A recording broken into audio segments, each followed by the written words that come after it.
என்னடா நம்ம பூர்வீக ஊரு நம்மளை விட்டு ரொம்ப தூரம் போயிருச்சேன்னு நான் ரொம்ப வருத்தப்பட்டேன். அந்த வருத்தத்தை போக்குறதுக்காகவே அந்த கடவுள் உன்னை அனுப்பி வச்சிருக்காரு. நீயும் அசோகம் விரும்புறீங்கன்னு தெரிஞ்சதும் நான் எவ்வளவு சந்தோஷப்பட்டேன் தெரியுமா? அதனாலதான் உடனே நிச்சயத்தை பண்ணி அடுத்த முகூர்த்தத்திலேயே கல்யாணமும் பண்ணி வச்சிட்டேன். இப்ப என் மனசு நிறைஞ்சிருக்கு துர்கா.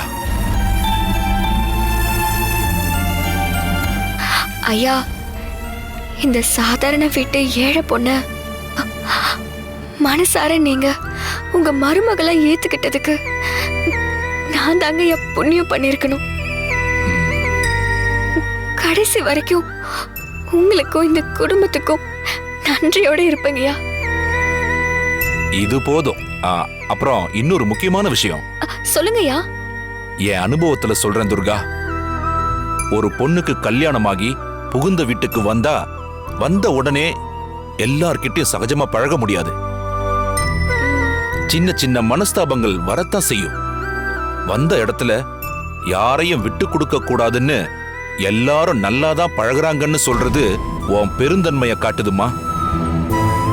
ஆனா ஒருத்தரோட முகத்தை பார்த்ததுமே அவங்க என்ன நிலைமையில இருக்காங்கன்னு நான் ஈஸியா கண்டுபிடிச்சிருவேன்.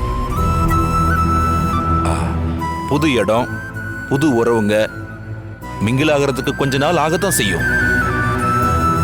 பொதுவா பொண்ணுங்க புகுந்த வீட்டுல இருக்கிற கஷ்டத்தை பிறந்த வீட்டுல சொல்லுவாங்க. ஆனா உனக்கு உன் கஷ்டத்தை கேட்க கூட யாருமே இல்ல, உன் குட்டி பாப்பா கௌரிய தவிர.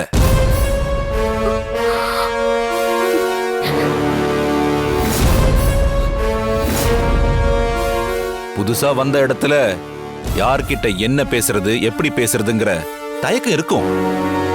அதனால நீ விருப்பப்பட்டா உன் கௌரிய கொஞ்ச நாளைக்கு உன் கூட கூப்பிட்டு வச்சுக்கோ.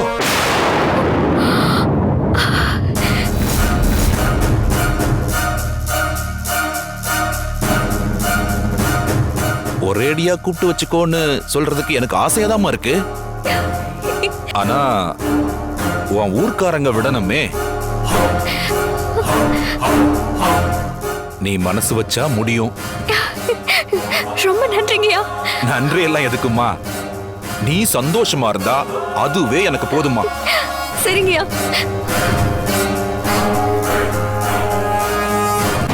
ஜனா, கிளம்பலாமா? போலாம்.